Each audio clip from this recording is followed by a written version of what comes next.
Good evening. Welcome to Out of the Ordinary. I'm your host, Mikey, and here we are again. Let's say hi to a couple of people. Angela Quigley, hello. Nally Jeff Pikes, hello. Odd Mother, of course. Hello, me odd mother. All right, so let's get started.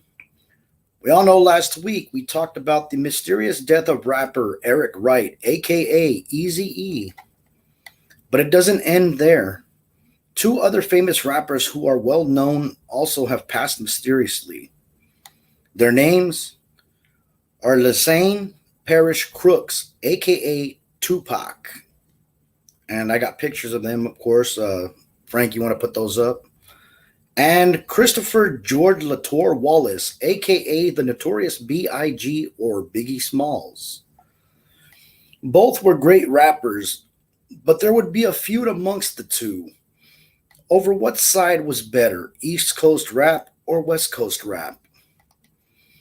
Tupac was an American rapper and actor. He is widely considered to be one of the most influential rappers of all time. Much of Shakur's work has been noted for addressing contemporary social issues that plague inner cities, as he often been considered a symbol of activism against inequality. Shakur was born in Manhattan, a borough of New York City, but relocated to Baltimore, Maryland in 1984, and then the San Francisco Bay Area in 1988. He moved to Los Angeles in 1993 to further pursue his music career. By the time he released his debut album, Tupacalypse, now in 1991, he had become a central figure in the West Coast hip hop, introducing social issues to the genre at a time when gangsta rap was dominant in the mainstream. So let's go to the comments here real quick. Oh, hi Liz. Hi Maud. Uh, Liz says you mean like when he was part of Digital Underground? Yes, of course. Yes, that is right. He was a part of Digital Underground, but he was mostly in the background when he was in that group. He was just mostly like he didn't really do any like rapping or anything like that on that part. And then Liz says, "Man, they literally ended a friendship over music." Yes, they did, and it's sad that started happening because I mean that's what happened with Eazy-E and NWA and stuff like that too. It was over music and stuff. So Tom says, "Mikey, what's up, Tom?" Damon Baird, hello. um, Liz says, "I love music, but I'm not going to end a friendship over it." Exactly, me neither. I wouldn't. It was all about egos and stuff, man. It was egos. Liz says, "Not only ended the friendship, but people died over it. It was they did, and it was lame. It was really lame." The notorious B.I.G., Biggie Smalls, or simply Biggie, was an American rapper and songwriter. Rooted in the New York rap scene and gangsta rap traditions, he is widely considered one of the greatest rappers of all time. Wallace became known for his distinctive laid back lyrical delivery, offsetting the lyrics' often grim content. His music was often semi autobiographical, telling hardship and criminality, but also debauchery and celebration. Uh, we got Stephen P. Kitty Cat in the house. Just got here. Meow. Hell yeah. Don Black, what's up, dude? How's it going? Born and raised in Brooklyn, New York City, Wallace signed to Sean Puffy Combs' label Bad Boy Records as it launched in 1993 and gained exposure through the features on several other artist singles that year. His debut album, Ready to Die, which was the year 1994, was met with a widespread critical acclaim and included his signature songs as Juicy and Big Papa. The album made him the central figure in the East Coast hip hop and restored New York's visibility at a time when West Coast hip hop scene was dominating the music scene. Once once good friends Pac and Smalls would have a bitter dispute, which would have them doing diss tracks. Then suddenly led to a big blame game. Tupac would mention that Biggie had set him up to get assaulted, although Mr. Wallace denied ever doing so. Again, this known person comes in the picture, Suge Knight. And roll that picture of Suge Knight, please. That's Miriam Suge Knight. He would be again playing a role in all this controversy and stuff like that. Suge Knight not only managed Dr. Dre, Snoop Dogg, but also managed Pac as well. On September 7th, 1996, in a drive-by shooting in Las Vegas, Nevada, 25-year-old Shakur would be shot dead. The shooting occurred at 11:15 p.m. Pacific time when the car carrying Shakur was stopped at a red light at the East Flamingo Road and Koval Lane. No one saw nothing, nor did they say nothing. The mystery still goes on, although some say it was a hit put on Shakur by his then manager, Knight. But who knows? There have been many investigations on this murder, but nothing solved to this day. And Liz Clever says, yeah, no one saw nothing. Blame Suge. Yeah, pretty much. Okay, now where the conspiracy comes in about Suge Knight putting a hit on Tupac was because there was a bitter dispute between Suge Knight and Tupac, where Tupac wanted to leave Death Row Records, right? And Suge Knight took that as an insult, like always, and basically he played it off like, okay, you know what, whatever, and they still continued to work, right? But in that, he possibly, did get pissed off, and I mean, he sent out a hit for Tupac, and I mean, there's no proof of it because nobody saw nothing. Not even the LAPD can't even say anything about it. Like it's all hidden really well. So Liz says Suge was all about fighting people, but he was always a pussy about it. Yes, he was. Yes, he was. He was always ducking out of everything and stuff. So I get it. Don Black says, they say he is still alive. He wanted to dip out of the whole fame scene. I don't know, Don, about that. The whole thing about he's still alive, it kind of like, I don't know, it just doesn't seem, logical to me. It seems like, something really did happen to him, but I mean, just nobody knows, I mean, and everything. I mean, it'll all come out one day or another.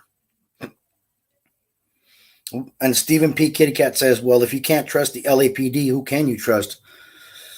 Well, LAPD has its own little mafia, if you might say that or something, but that's a totally different story. So, 6 months before Pac's untimely death, Biggie Smalls would be murdered March 9th of 1997, and there is picture of the scene. Frank, if you could put that up right now. Yeah, that's Biggie's car when it got shot up. That was March 9th, 1997. Hip-hop artist was shot 4 times in a drive-by shooting in Los Angeles, California. Upon examination, the only final shot was fatal. He was 24 years old. In 2006, Wallace's mother, Violetta Wallace, his widow, Faith Evans, and his children, Tiana Jackson and Christopher Jordan C.J. Wallace, filed a $400 million wrongful death suit against the Los Angeles Police Department, alleging that corrupt LAPD officers were responsible for Wallace's death. Retired officer Greg Kading alleged that Marion Suge Knight, the head of Death Row Records, orchestrated the murder in revenge of the killing of Tupac Shakur, and show who the officer was. Greg Kading.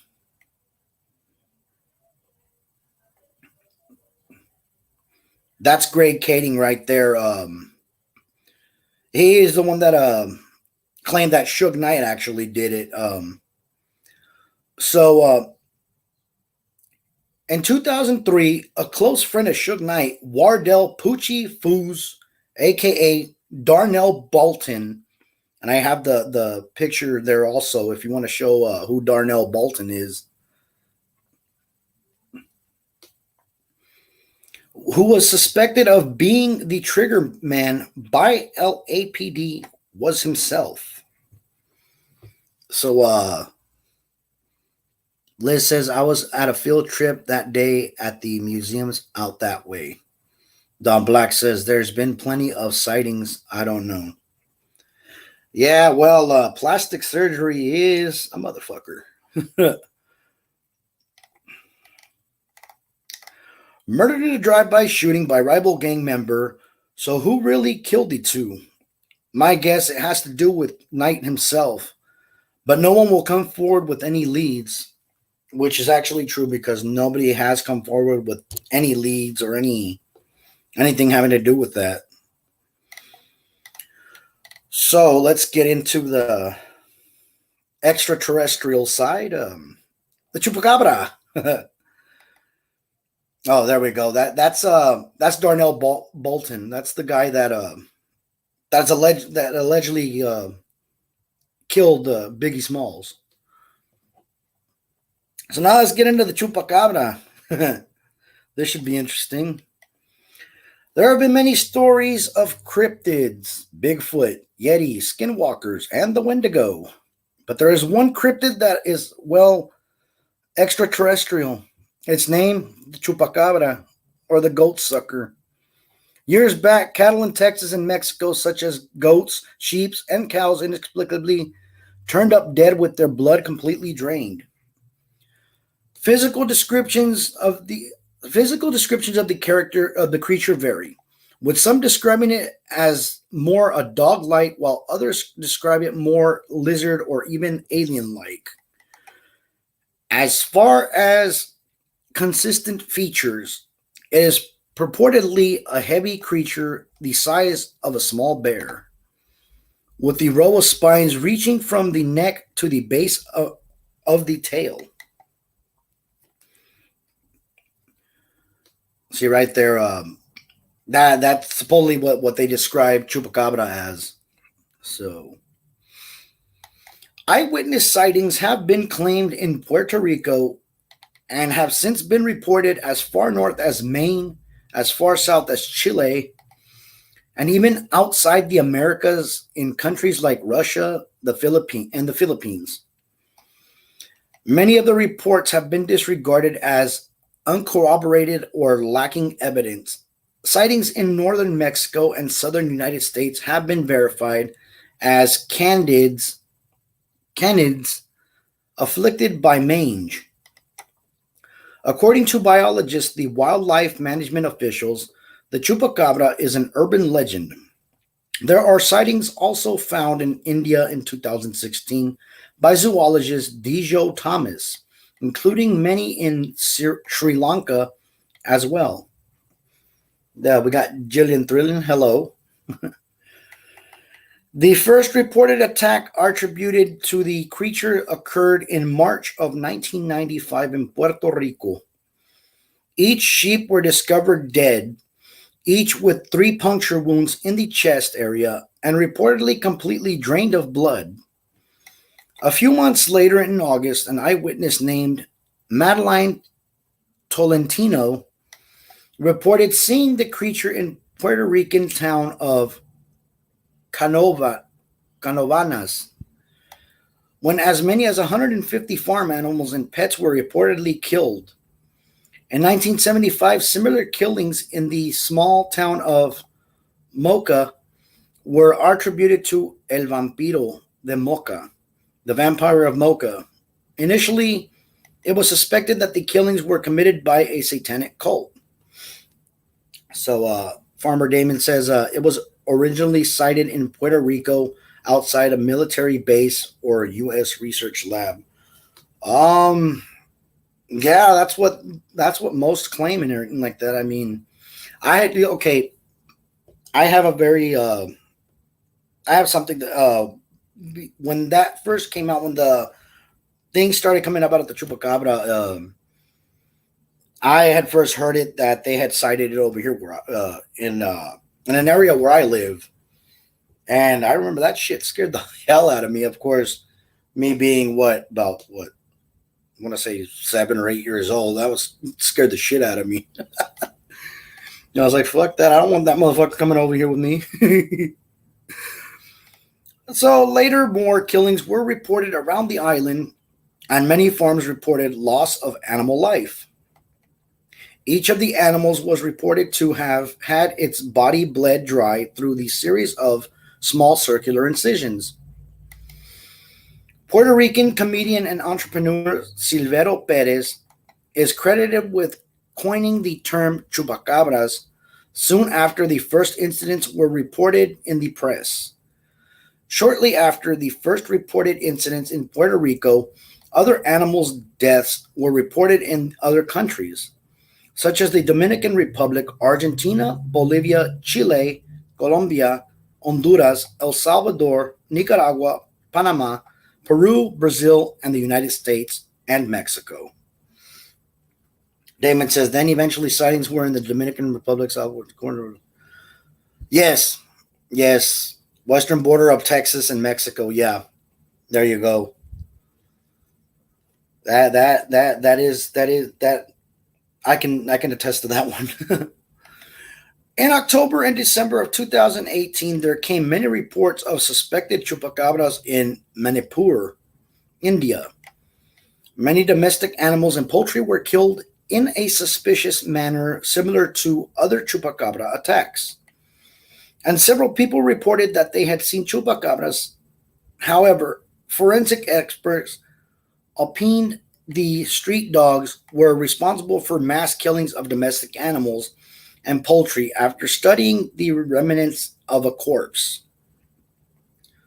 So Damon says it's an alien hybrid crossed with a dog and a reptilian alien. Yeah, I got a picture of that, Frank. If you want to put that picture up about the where you look where it actually shows a picture of something like that. It's there you go, like that.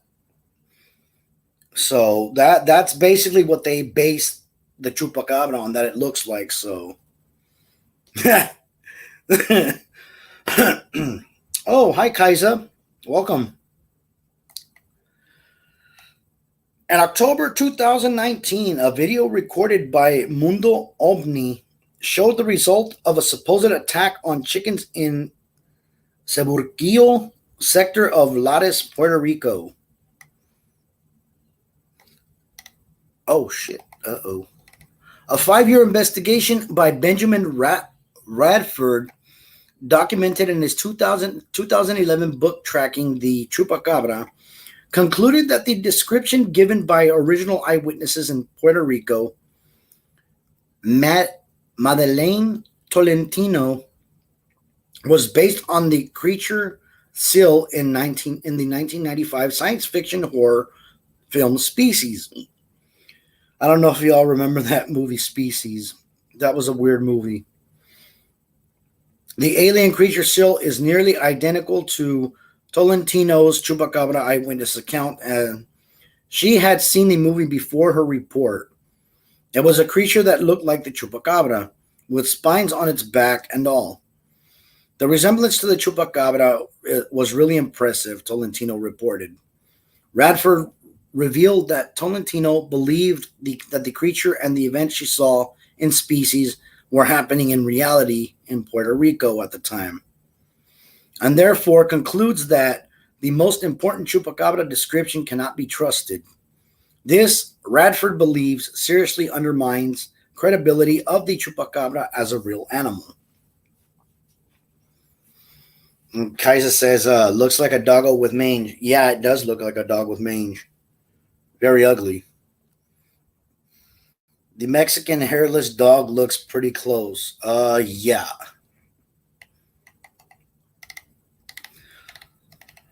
In addition, the reports of blood sucking by the chupacabra were never confirmed by a necropsy.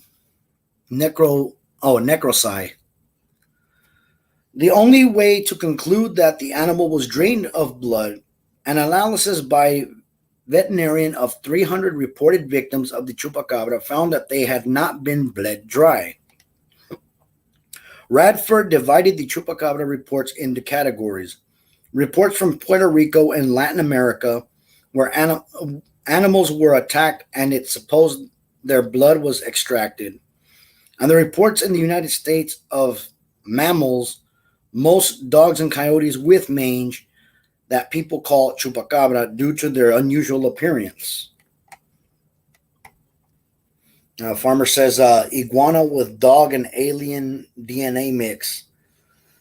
That is a pretty good explanation of what a chupacabra is.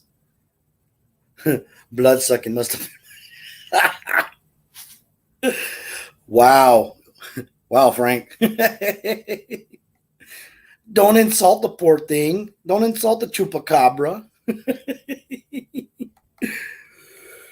In late October 2010, University of Michigan biologist Barry O'Connor, looking for Connor,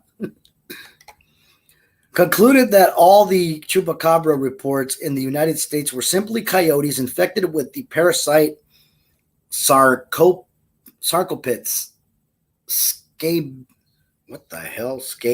Scabiei? I can't pronounce it. Whose symptoms would explain most of the features of the chupacabra. They would be left with little fur, thickened skin, and rank odor. O'Connor theorized that the attacks on goats occurred because the animals are greatly weakened, so they're going to have a hard time hunting. So they may be forced into attacking livestock because it's easier than running down rabbit or a deer. Although several witnesses came to the conclusion that the attacks could not be the work of dogs or coyotes because they had not eaten the victim. And Damon says it must be related to tax people. Sucks your wallet dry. So they say this conclusion is incorrect. Both dogs and coyotes can kill and not consume the prey, either because they are inexperienced or due to the injury or difficulty in killing the prey. The prey can survive the attack and die afterwards from internal bleeding or circulatory shock. The presence of 2 holes in the neck corresponding to with the canine teeth are to be expected, since this is the only way that most land carnivores have catch their prey. There are reports of stray Mexican hairless dogs being mistaken for the chupacabras.